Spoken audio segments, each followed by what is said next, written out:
May bagong inilabas na survey ng WR numero hinggil sa presidential voter preference sa 2028. Dito sa bandang huli ng ating video, ilalabas din natin ang resulta ng survey sa presidential candidates head-to-head. Halimbawa, dalawa lang yung kandidato na maglalaban sa pagkapangulo, malalaman ang resulta sa bandang huli ng ating video. Pero bagong lahat, huwag kalilimutan na mag-subscribe sa ating channel kung hindi pa kayo subscriber. Please like, comment, and share. Pakiclick na rin ang notification bell para hindi niyo makaligtan ng ating mga bagong video.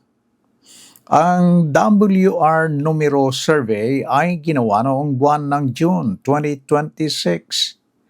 Tinanong ang mga Pilipino kung sino ang kanilang iboboto bilang Pangulo kung gaganapin ang pambansang halalan ng 2028 sa panahon ng pagsasagawa ng survey.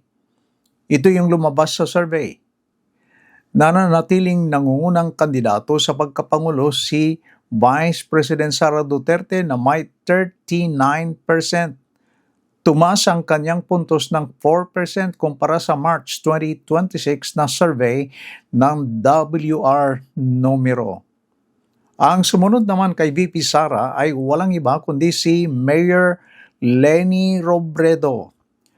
Sa kabila ng paulit-ulit niyang pahayag na wala siyang balak tumakbo bilang Pangulo, si Leni Robredo ay nakakuha ng 21%, tumaas ng 5%, ang puntos ng kanyang pagtaas kumpara sa survey noong March 2026. At nasa ikatlong pwesto naman si Senator Raffy Tulfo na may 14%.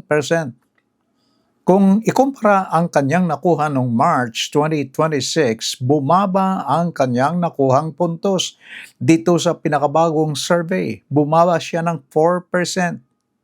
At sumunod naman sina Senator Bongo, 4%, Bam Aquino, 3%, at Risa Hontiveros, 2%.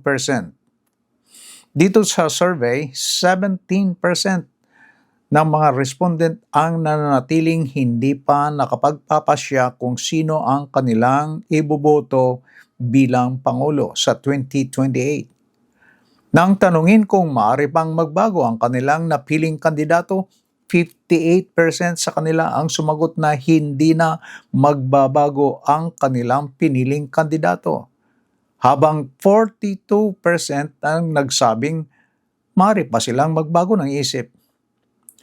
At mga kaibigan, ito naman ang resulta ng survey kung dalawa lang ang kandidato na pagpipilian ng mga botante. Kung Vice President Sara Duterte versus Mayor Leni Robredo ang maglalaban sa pagkapangulo, ito ang resulta ng survey. Sara Duterte, 50%.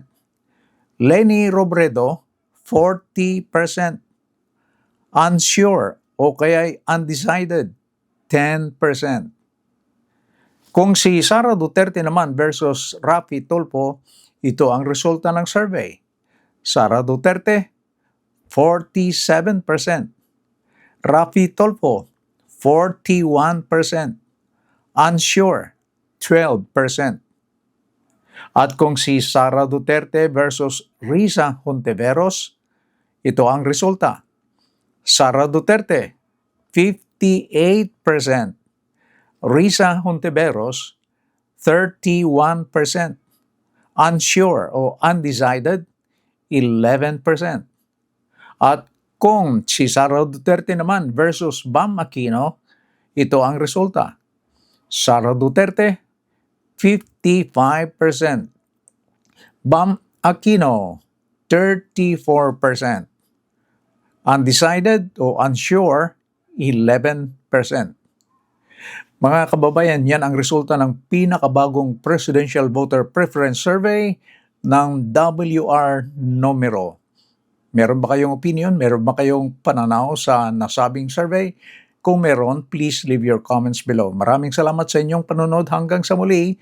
And please don't forget to like and subscribe. Bye-bye.